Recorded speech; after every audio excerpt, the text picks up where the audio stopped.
प्रश्नोत्तर के 28वें भाग को प्रारंभ करते हैं। एक साधक ने महर्षि रमण से पूछा कि महर्षि, भगवान में विलीन होने पर ही एकत्व हो सकता है, यह सत्य है, परंतु जब तक भगवान में विलीन नहीं होते तब तक तो नानात्व, ये सारी दुनिया, ये संसार तो अवश्य रहेगा। क्या यही माया है? क्या यही संसार है? तो महर्षि ने कहा, अब हम कहाँ हैं? क्या हम भगवान से अलग हैं? संसार तथा हम सभी अब भी भगवान में हैं। महर्षि, किंतु यह तो ज्ञानियों का अनुभव है। ज्ञान के उदय होने तक भेदभाव तो रहेगा ही। इस प्रकार मेरे लिए यह संसार हो जाता है। तुम्हारे संस्कार ही संसार हैं, जन्म और मृत्यु का चक्र है। ठीक है महर्षि, यह सब वासुदेव है, वासुदेवम सर्वम। इस सत्य को हमने भुला दिया है। इसी कारण हम परमात्मा से अपना तादात्म्य नहीं कर पाते। पहले यह देखो, विस्मृति कहाँ है? किसने भुला दिया है? कौन कहता है कि मैंने परमात्मा भुला दिया है? उसको ढूंढने का प्रयास करो। महर्षि, जैसे हम सपनों को भुला देते हैं, सपने आते हैं, चले जाते हैं, थोड़ी देर बाद हम उनको भुला देते हैं। किसका स्वप्न कौन भुला देता है, यह आवश्यक है पूछना। कोई होगा जो ये कहता है कि मैं भुला देता हूं। महर्षि, वो तो जीव है। जीव कौन है? वह परमात्मा का हिस्सा है। तो परमात्मा को पूछने दो। महर्षि, मैं अपना संशय एक उदाहरण से स्पष्ट करना चाहूंगा। यहां भी मैं तुमसे यही कहूंगा कि उदाहरण देकर संशय को स्पष्ट करने वाला कौन है? प्रत्यक्ष में स्पष्टीकरण के लिए उदाहरण की आवश्यकता नहीं होती। महर्षि, प्रत्यक्ष भी है और विस्मरण भी। कौन क्या विस्मरण करता है? महर्षि, आप सुनिए, कोई स्वप्न देखता है और जागने पर स्वप्न जगत लुप्त हो जाता है। इसी प्रकार वर्तमान में भी तुम स्वप्न देख रहे हो और इससे तुम्हें जागना है। परंतु महर्षि, प्रकृति अत्यंत बलवान है। पुरुष का भी दर्शन करो, केवल प्रकृति का नहीं। अगर तुम पुरुष का दर्शन करने लगोगे तो प्रकृति क्या कर सकती है? महर्षि, दोनों के बीच में ग्रंथि है। ग्रंथि किसकी है? यह परमात्मा की है या प्रकृति की है, अथवा दोनों की है? महर्षि, ये सब ब्रह्म के कारण है। तब ब्रह्म ही पूछे अथवा उससे ही पूछा जाए, स्वप्न किसे आता है अथवा ग्रंथि किसको है? तुम सदैव कहते हो, मैं प्रश्न करता हूं, मुझे दुख है, मुझे संशय है। उस मैं को ढूंढो। वो मैं कौन है? महर्षि, मैं अनुभव नहीं करता। मैं नित्य है। यदि यह कोई वस्तु विशेष होती तो यह नष्ट हो जाती। यह पूर्णता है, इस कारण यह दृश्य वस्तु जैसे ज्ञेय नहीं बनता। महर्षि, किंतु मैं तो अपूर्ण हूं। अपूर्णता क्यों लाते हो अपने अंदर? तुम पूर्ण क्यों नहीं हो? क्या तुम्हें सुषुप्ति में अपूर्णता का भान हुआ था? तुम अब भी उसी प्रकार क्यों नहीं रहते? जागृत अवस्था में सुषुप्ति, उसको लेकर के आओ तो तुम्हें समाधान मिलेगा। या निशा सर्वभूतानां तस्याम जागर्ति संयमी, यस्याम जागर्ति भूतानि सा निशा पश्यतो मुनेः। अज्ञानी के लिए जो रात्रि है वही ज्ञानी के लिए दिन है। हां महर्षि, परंतु व्यक्ति ज्ञानी भी तो होना चाहिए, मुनि भी तो होना चाहिए। मुनि कौन है? क्या वह मनुष्य नहीं है? महर्षि, यदि आप पर प्रहार हो तो क्या आपको अनुभूति नहीं होगी? कोई आपको मारे तो क्या आपको दर्द नहीं होगा? क्या कोई भेदभाव नहीं है? क्या यही ज्ञान है? देखो, क्लोरोफॉर्म अथवा मद्य के प्रभाव में व्यक्ति को इसका भान नहीं होता, तो क्या वह ज्ञानी हो गया? क्या यह भाव आना ज्ञान के लिए असंगत है? महर्षि, वहां दृष्टा, दृश्य तथा दृष्टि है, ये ज्ञान के लक्षण नहीं है। सुषुप्ति, मूर्छा तथा बोध शून्यता में भेदभाव नहीं रहता। क्या तुम इसे ज्ञान कहोगे? नींद को तुम ज्ञान कहोगे? इन अवस्थाओं में तुम्हारे साथ क्या हुआ? क्या वह जो उस समय था इस समय नहीं है? जिसका अस्तित्व है वह सदैव ही रहता है। भेद मन के कारण है। कभी मन रहता है, कभी नहीं रहता। सत्यता में कभी परिवर्तन नहीं होता। सत्यता सदैव आनंद है। महर्षि, आनंद साधना से होता है। वह साधना कौन सी है? जिसको ये समस्त संशय उदय होते हैं, उसकी खोज करना ही साधना है। महर्षि, ये संशय तो अहंकार को होते हैं। अहंकार का उदय कहां से हुआ, कहां से निकला, उसको खोजो, उसके मूल को खोजो। महर्षि, मुझे रास्ता दिखाने के लिए आपके निर्देश की आवश्यकता है। अंतर्मुख हो जाओ, मार्ग को खोजो।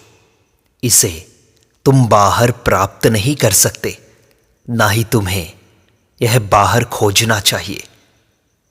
महर्षि, खोज से मैं अहंकार को मालूम नहीं कर सका। मैं वहीं रुक जाता हूं, ठहर जाता हूं। तुम इसे कैसे पा सकते हो? यह तुमसे अलग नहीं है। इसकी अप्राप्ति को जाने दो। अभी तुम कहां हो? क्या तुम्हारा आशय यह है कि मैं नहीं हूं? महर्षि, मैं क्या हूं, कैसे हूं, कुछ समझ नहीं आता।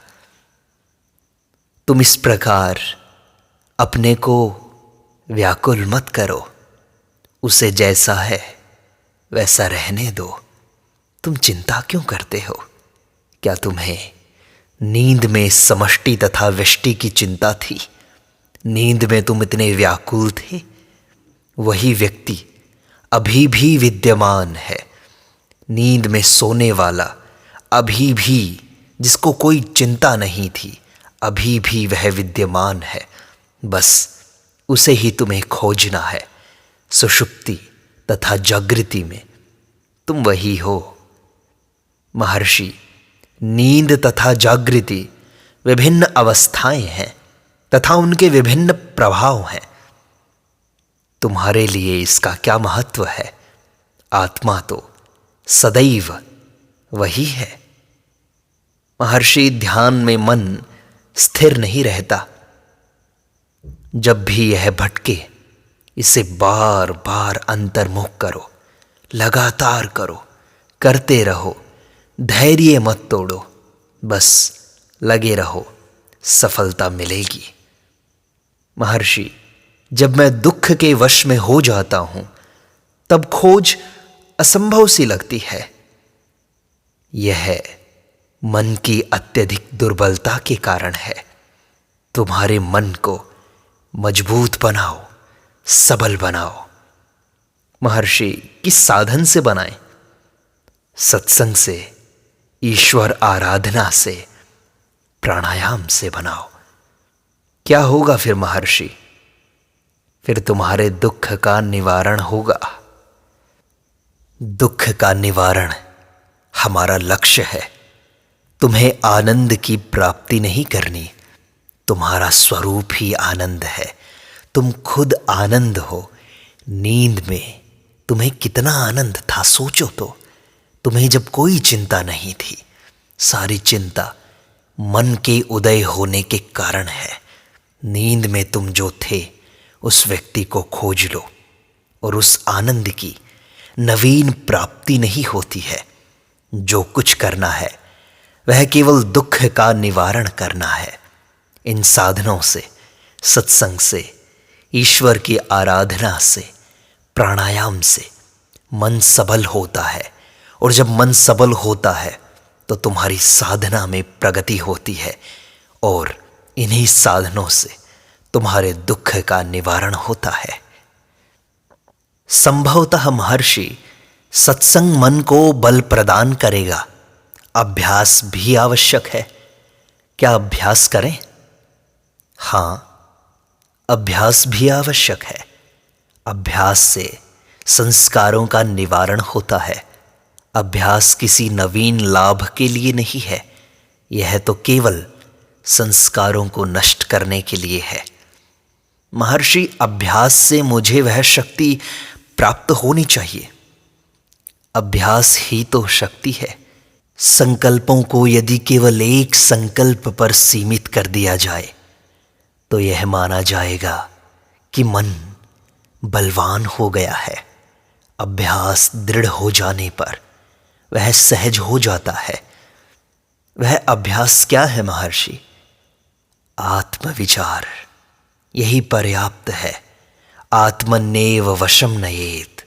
खुद को वश में लेकर के आओ, मन को आत्मा पर स्थिर करो। महर्षि, दृष्टि में लक्ष्य क्या होना चाहिए? अभ्यास का लक्ष्य होना आवश्यक है ना महर्षि? लक्ष्य आत्मा है, इसके सिवाय और क्या हो सकता है? अन्य लक्ष्य उनके लिए हैं जो आत्म लक्ष्य के अयोग्य हैं। अंततो गत्वा वे आत्म विचार की ओर ले जाते हैं। निदिध्यासन सब प्रकार के अभ्यासों का फल है। किसी को यह शीघ्र सुलभ है, किसी को अधिक समय के बाद। सब कुछ अभ्यास पर निर्भर करता है। महर्षि, सबसे अधिक प्रशंसा शांति की है। हम इसे कैसे प्राप्त कर सकेंगे? यह तुम्हारा वास्तविक स्वरूप है। आत्मा में कभी विस्मृति नहीं होती। अब आत्मा के अनात्मा में मिला देने के कारण ही तुम आत्मा की विस्मृति, शांति आदि की बात कर रहे हो। यदि यह भ्रांत धारणा नष्ट हो जाए तो विस्मृति कभी भी अपना सिर नहीं उठाएगी। यह कैसे करते हैं महर्षि?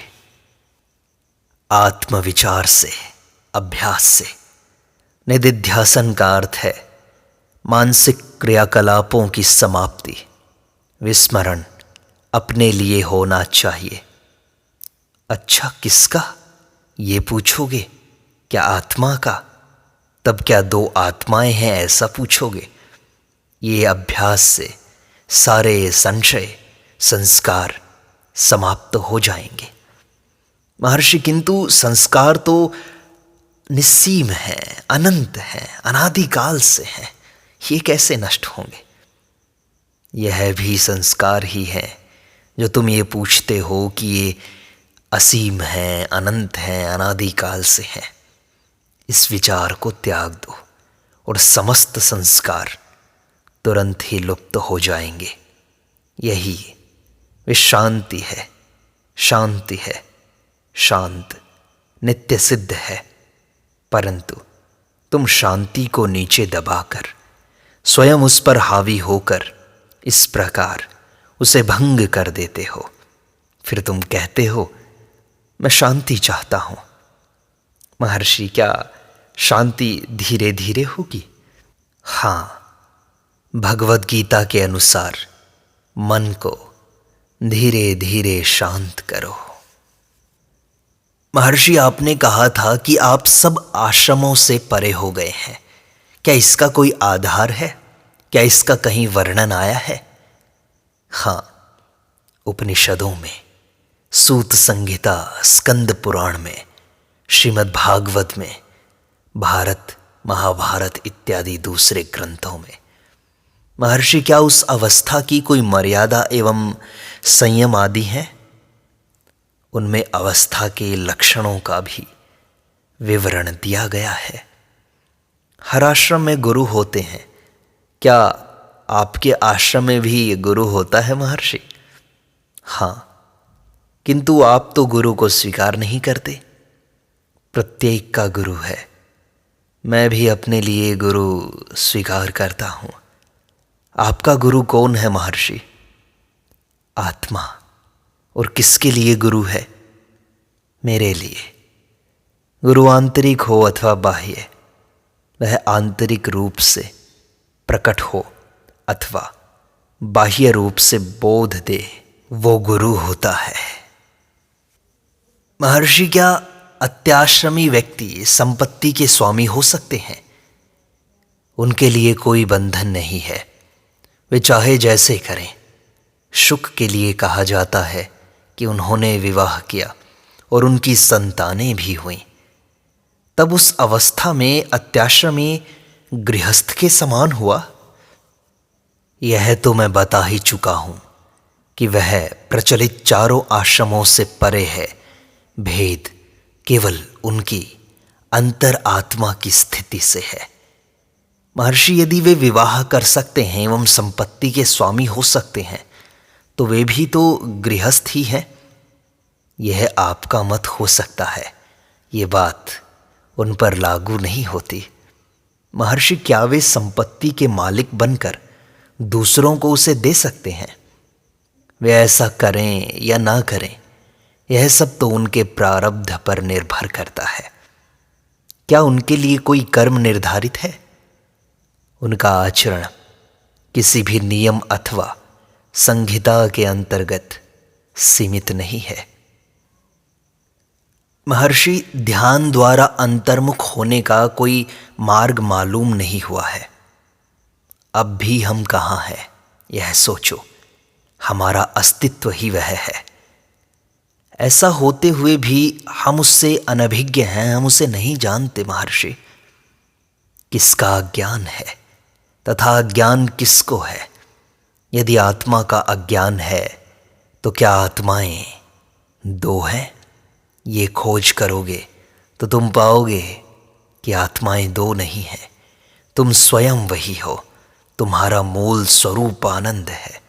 जब तुम ध्यान द्वारा धीरे धीरे धैर्य से मन को संयमित करोगे, तब तुम देखोगे कि तुम खुद शांति स्वरूप हो, आनंद स्वरूप हो। धीरे धीरे तुम्हारे सारे संशय नष्ट हो जाएंगे।